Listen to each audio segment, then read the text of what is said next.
Good morning, everybody. It's great to be here and to carry on with the sermon series that we've got on the Sermon on the Mount. And this passage is such a challenging passage, and I have loved looking at it in a bit more detail and unpacking it. And I want to start by asking whether you were one of the 12.8 million people who watched the final episode of Line of Duty a couple of weeks ago. And if you were you one of the 12.7 million people who were really, really disappointed at the ending? And apologies anybody who hasn't seen it and is planning to, because you've got a massive disappointment coming.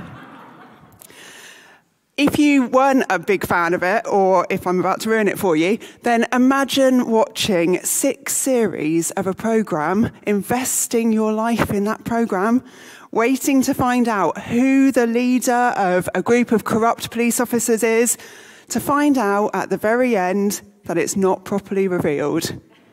To find out that the big ending is that the people lower down the chain get caught and the person at the top are able to hide away in safety. And the reason so many of us were disappointed by that ending was because we knew it was a realistic ending, but we didn't want the realistic ending. We wanted an ending in which the bad people got caught and got brought down and got punished, and the good people got congratulated, got promoted, got the glory they deserved. We wanted fairness for those who deserved it, and we wanted punishment for those who deserved that. And this sense of fairness is what the Old Testament law was based on. The law that said an eye for an eye and a tooth for a tooth was brought in and put in place to ensure that appropriate retaliation happened. It was intended to make sure that while somebody who committed a crime should be punished, that punishment was proportional to the crime they'd committed. And similarly, the law around suing somebody meant that, yes, they could sue you and they could take your shirt from you, but they couldn't take more than that because that was disproportional and it would leave you with nothing. And a soldier could insist that you help to carry somebody's load for a mile, which I'm sure felt a really, really long way if you were carrying something very heavy for somebody. But they couldn't demand that you went further than that. And you must love your neighbours and you love those who you lived in harmony with, but you didn't have to show love for those who were difficult or those who treated you badly. But, in theory, the law was fair and everybody knew what was expected of them and it was just. And so you knew that if somebody hurt you, you were allowed to hurt them in the same way. If somebody loved you and was good to you, then you did the same to them. But if they were unkind or cruel to you, then you could harbour resentment and anger towards them. And throughout this sermon series, as we've looked at the Sermon on the Mount, I've just been able to imagine all the people sitting, listening to Jesus. And as he says those words, you've heard that it was said, I can just picture all those good, God-fearing, rule-obeying people who sit there and nod their heads really wisely. And yes, I do that. I only do appropriate retaliation. If a soldier forces me to go a mile with somebody, I do that. I love my neighbours. I only hate my enemies. I'm right. I'm safe. I'm okay. And then again today, we hear Jesus, as he's done throughout this Sermon on the Mount, change things, shake things up. He says the scary words, but I tell you. And once again, Jesus is moving the goalposts. He's saying that what the people have done isn't enough. He's telling them that they have to live a different way. And I can imagine the smiles fading as those words sink in and the reality hits for people that this is hard. And I think it's still hard for us over 2,000 years later. Because the words that Jesus is saying leaves no room for any doubt. They tell us throughout the whole Sermon on the Mount that we have to change the way we think. We have to change the way that we act. And I think if we're honest, most of us will think that they ask more of us than can be reasonably expected. Before going further with that, I want to just talk briefly about what Jesus isn't saying in this passage. These verses absolutely do not advocate damaging, controlling, or abusive behaviour. They don't mean that if somebody treats us badly, we should allow that to happen.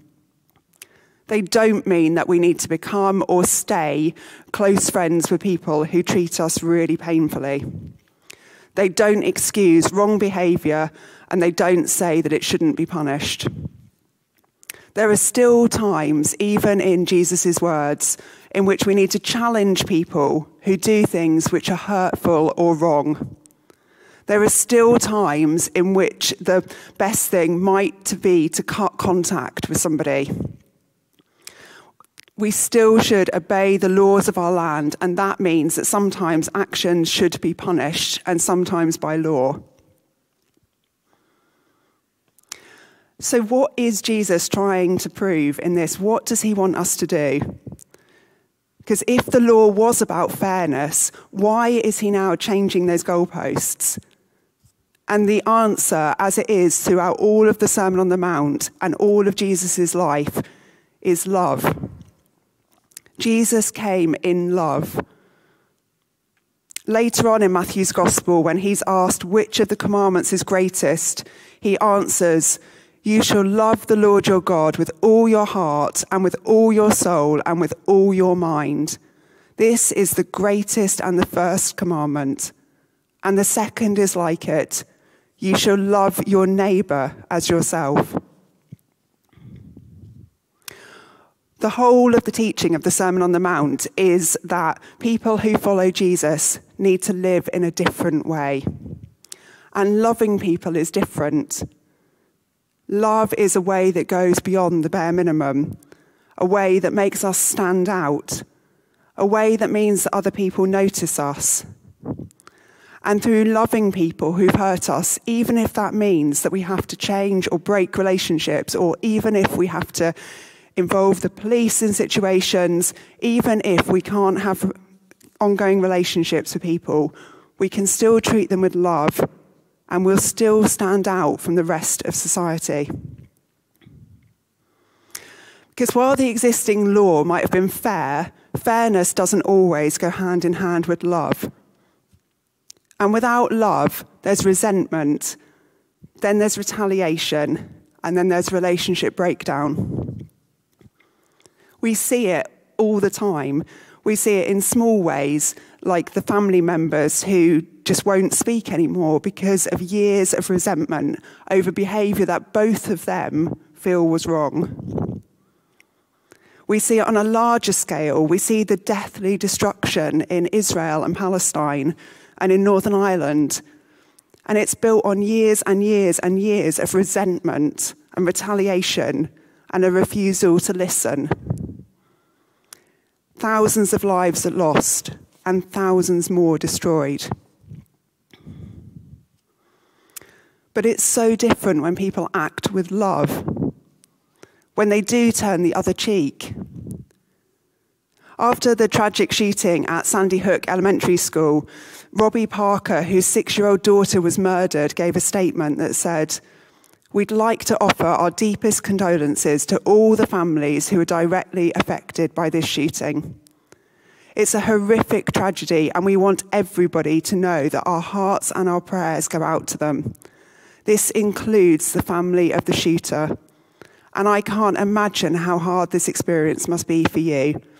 And I want you to know that our family and our love and our support goes out to you as well." Speaking love to the family of the person who took his daughter's life made Robbie Parker stand out. It made him be noticed. Most of us haven't experienced anything like that kind of tragedy, but all of us have experienced hurt at the hands of other people. So how do we show that love? How do we find that peace within us that means that we can love those who've hurt us? The word that Jesus uses in verse 44 for love is agape. And a definition that I read of agape is the divine selfless love which will go to any length to attain the well-being of its object.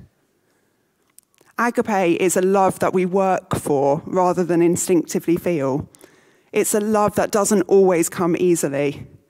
It's the love that means we might or we might not have warm feelings towards the person. Agape love is the love that means that we'd put our lives in danger to save a child. It's the love that means that we do the right thing for somebody even when we don't feel like it or want to. And it's agape love that Jesus calls us to have for our enemies, a love that makes it possible for us to turn the other cheek or to give more than is required or to go the second mile and to give generously to those who ask. And I think that there are three things that free us to love in an agape way. And the first of those is when we trust God enough to know that he will take our hurt and our pain and our anger, to give those things to him, to trust that he will heal the wounds that have been inflicted upon us. It comes when we believe that he will provide for all of our needs, whether that's mending our broken heart after somebody has let us down, whether it's meeting our physical needs if somebody's bad decisions have led us to lose money or jobs. It's bringing hope into places where we see that pain has been caused and we can't see past it. All of us naturally want what we think is rightfully ours, and the world is obsessed with our rights and what we deserve. But the Sermon on the Mount is all about living a different way to the rest of the world. And the message that Jesus gives is about putting our identity into him, about seeing those people that we might not think of as important as being children of God, and of letting go of what we think we deserve, what we think we have the right to, so that God can give us so much more. And the second way I think we can get that kind of agape love is by trusting that God is a God who judges. He judges all of us, and that we can leave those who've hurt us to him. Turning the other cheek means that we forgive others, but it doesn't mean that they go unpunished. Jesus calls on us to pray for those who persecute us, but not to be their best friend. There might still be punishment needed. But in all cases, and that includes our own lives and our own sin, we will stand in judgment in front of God. We will have to make an account of our wrongdoing. And I read a story of a man whose grandchild was killed, who said, "We must not think evil of this man. He had a wife and a mother and a soul, and now he's standing before a just God." When we believe that God will ultimately judge those who hurt us, those who've caused us pain, those who've caused pain in the lives of others, it frees us from needing to seek that revenge or retaliation. God is fair and just, and he will judge us in that way, and we can leave people to him. And the third way that I think God frees us to love in a really unconditional way is when we realize that the whole message of the gospel is unfair.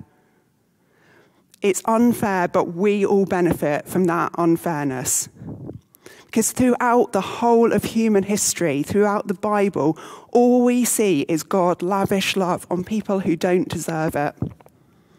He makes clothes for Adam and Eve, minutes after they've disobeyed the one rule that he gave them. He made Abraham the father of a great nation, even though Abraham didn't trust him enough to hold on and wait for Sarah to fall pregnant. He made David the greatest king of Israel, even after David lied and cheated and committed adultery and committed murder. Throughout the Gospels, Jesus forgave a woman who was caught in adultery. He told a story of a father who loved his son so deeply despite his hurt and his shame that he caused him. He loves the disciple who lied 3 times and said he never knew him. And in the darkest hours on the cross, Jesus forgives those who have drilled nails through his hands and forced a crown of thorns onto his head. The message at the very heart of the gospel isn't fair. It's one of people who have sinned and turned away from God being shown unfailing love and forgiveness over and over and over and over again. It's a message of second and third and fourth chances. It's the message of being loved when we're unloving and we're unlovable. It's a message of the only perfect man taking the punishment for all of us. And so when Jesus commands us to turn the other cheek, to go the extra mile, to give away more than we're asked for, to love and to pray for our enemies, he isn't asking us to do anything more than he did for us. He did it on earth when he was being mocked and assaulted. He did it when he was living a life of sacrifice. He did it when he forgave us our sins through his death and his resurrection. And he does it for us every single day as he draws us and forgives us and loves us into a relationship that we don't deserve. All of us have been hurt by other people. All of us have been taken advantage of. All of us carry the scars. But all of us hurt other people too. All of us hurt God every single day. And yes, the message in this passage might feel hard and it might feel unfair. And all of us need God to help us to live it out. But when we do that, relationships are healed and peace is found and lives are turned around and we're released. So the message might feel unfair and it might feel like letting people off the hook. And when it does feel that way, remember that the whole message of the gospel is about grace. It's about the glorious, the undeserving, the freeing love that the Father has lavished on us and on the whole world. Amen.